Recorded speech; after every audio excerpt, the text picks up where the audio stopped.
Here we go. Okay. Yeah, what's up, everybody? Welcome to another edition of Gen Sports Corner, back at you for August 14th, 2020. Here to talk some sports, here to talk about the Flyers and that ugly ass 5-0 shutout loss. Don't want to talk too much about it, but I'll get into it briefly. I'm going to talk about the Phillies and why they need to stop messing around and just pay the man, pay JT Realmuto, because dude's on fire. And then I want to get into, lastly, boxing with the upcoming fights with Sean Porter, and then the new deals with Lomachenko versus Teofimo Lopez, and then the upcoming fight with Earl Spence and Danny Garcia. So let's start out with that ugly ass 5-0 shutout loss with the Flyers to the Montreal Canadiens. Now, I didn't see the whole game. I saw the second half of the first period up into like the first up until the end of the second period, and it was ugly. When I turned the game on, it was 1-0, and then I went to get something to eat, and then I came back and it was 2-0. Not the way I expected the game to start out. That first period was ugly. They were getting more shots on goal. They were flying around. They were getting shots on Carter Hart, and we were not getting after Price the way we were in the first game. I didn't like what I saw out there. One of my friends just texted me about it and just said they didn't look like the same team. I have to agree with that sentiment. Didn't like what I saw. Then the second period started, and they started out better. Actually, at the end of the first period, Gostisbehere got called for a really bad penalty. He didn't even touch the guy. I think he got called for hooking with like 7 seconds left in the first period, and that power play continued into the beginning of the second period, and they ended up getting a goal against Carter Hart.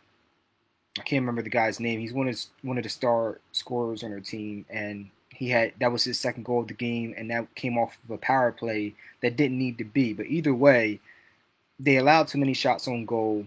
They came out in the second period, looked sharper, looked a little fresher, looked a little faster.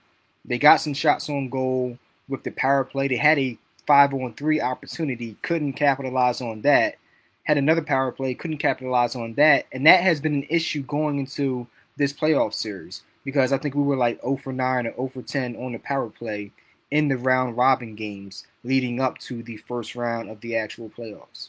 I know the round robin technically counts as the playoffs, but still, those were elimination games to decide seeding for the tournament, and they didn't score on the power play then. So this is a recurring theme. They need to clean this up. They need to cash in on the man advantage, because if you don't, you're not only going to beat the teams, you're not only going to lose to the teams that are tough, you're going to lose to the teams that you should theoretically beat, because you're not taking advantage of the man advantage. So they need to clean that up. You had an off game, put it behind you, short memory, get back at it in game three. You showed what you could do in game one, get back at it, get shots on goal against Price, and don't just get shots on goal. Get shots on goal where he can't see the puck coming. He's one of those guys where if you just send a shot straight on, he's going to see that coming like a freight train. You have to get redirection on the shots. You have to get shots in his blind spots. You have to really set him up. So I think they'll get back to playing their game in game three, and we'll get things back on track. But ugly loss, shutout loss today. We need to turn it around. I think we will. Second off, in the corner right over here at the Phillies game on, the Phillies are up 5-4, man on first and second, 2 outs, and this better not be a home run. Woo! Yo, Roman Quinn just caught it on the warning track at the wall. At the wall! This bullpen is going to be the death of me. Caught it at the wall. It could have gone from us being up 5-4 to being down 7-5. All right, we got out the inning, but we can't have these situations where it's so close for comfort, where you're giving up 3 runs in the blink of an eye. We can't have that. But that being said, they need to pay that man JT Realmuto. We were just down. We're up 5-4 now. We were just down 4-2. Who gets on base? Who got on base? Was it Jay Bruce? First person got on base. Bryce Harper got a walk to get on base, so it was man on first and second, and then JT Realmuto comes up, gets a hanging changeup, and if you hang something up high in his zone, he's going to take it out not to the upper deck. He's going to take it out to Patterson Avenue. He doesn't miss on those, and he just crushed that and hit a cardboard cutout of a kid in the head. Thank goodness it wasn't a real person. But all jokes aside, they need to stop playing around and pay this man. I think he's like 27 or 28. The dude's a flat out stud.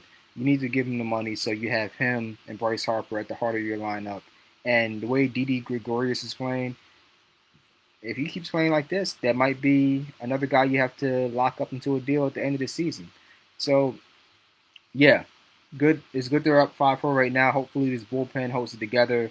The starter Howard, he got injured in the was it the fourth or fifth inning. He had a blister on his finger, so he had to come out the game. But he pitched well up to that point. I mean, he gave up 4 runs. I get it, but he held his own through like 4 or 5 innings, 69 pitches, and bullpen is coming in and holding it together. Hopefully they hold out for this win and get the dub. And then lastly, I will talk about the Sixers in another episode, but I want to get over to boxing because I haven't talked about boxing in a hot second. And there's a lot of things going on in boxing. Starting with next week, Sean Porter is back in the ring. Premier Boxing Champions. He's going to kick the rest of the year off next Saturday night in a title defense. Well, not title defense. He's going to be returning next Saturday against Sebastian Formella, who is 22-0, 10 KOs in the IBF and WBC title eliminator, August 22nd. His last fight was against Errol Spence. Sean Porter's last fight was against Errol Spence last September, where he lost to where he lost a split decision, and that was a really good fight too, really good fight. And then Erislandy Lara will be defending his 154-pound belt on the same night. And then 2 more upcoming fights in the fall, big fights. Big deal made between Teofimo Lopez and Vasily Lomachenko, the Matrix. We didn't know if the fight was going to happen. They finally agreed on a deal, and the fight is targeted for October 17th. I will be talking a lot about this fight. 2 top-tier fighters getting a fight that is really worth the money. Just one of those fights that at least I've been waiting for as a boxing fan. Loma has a real challenge on his and I'm really excited to see this fight. Loma is 14-1, 10 KOs. He has the WBA and the WBO and the WBC franchise belt. And I'm looking to see him overcome this challenge. It's good they got this done because it was up in the air. 1 minute, Teofimo is rejecting the deal and it's not enough money. And then the next minute, we finally have the deal signed. So that's good to see. And then lastly, another big fight is happening this fall. Errol Spence and Danny Garcia agreed to terms on a fight set to happen November 21st, 2020.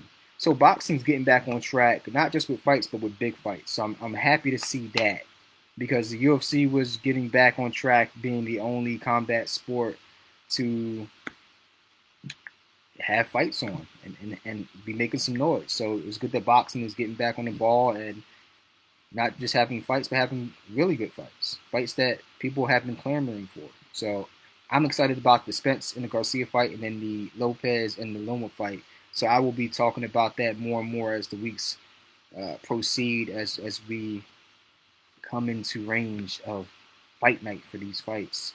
So that's it for now. Thank you for tuning in, those that did.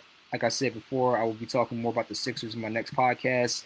The Sixers getting the number 6 seed in the NBA playoffs this COVID-19 playoff off season. And the Sixers also getting the draft pick from the Thunder with one Mr. Mike Muscala hitting a 3-point shot, the dagger, to give us the pick from the Thunder. So, hey, there are some silver linings to these things. Even with Ben Simmons going down, hopefully Embiid is healthy. I know he played limited minutes, so he came back and played a few minutes after his injury. So moving forward, even though we don't have Ben Simmons, at least we have Embiid, and we've seen that they're able to be a very, very effective team with Embiid and Al Horford and Tobias Harris on the floor at the same time. And Shake can be a very good complementary player to those three. And then if we get far enough, then Ben Simmons can possibly come back if he's healthy. And the way the seeding is set up in this tournament, in this playoff uh, tournament, I like the Sixers' chances of getting to the Eastern Conference Finals. We don't have to play the Heat or the Milwaukee Bucks in the first or the second round. I still like our chances to get to the Eastern Conference Finals. So I'll be talking about that. I think that's actually a very unique scenario that we got the 6 seeds. So we're starting out this first round against the Boston Celtics. So we'll see. We'll see. I think things can get very interesting. This is not a lost season. That's not me just saying that as a Sixers fan. I think this is going to have a very this is going to be a very interesting journey for us. But that being said, that's it for now. Thanks for tuning in. I'll be back with more news as it happens, and I appreciate you guys tuning in and sharing your night with me. And enjoy the games. If you're looking at the NBA tonight, Sixers playing, the Phillies are also on. And yeah, till next time, peace.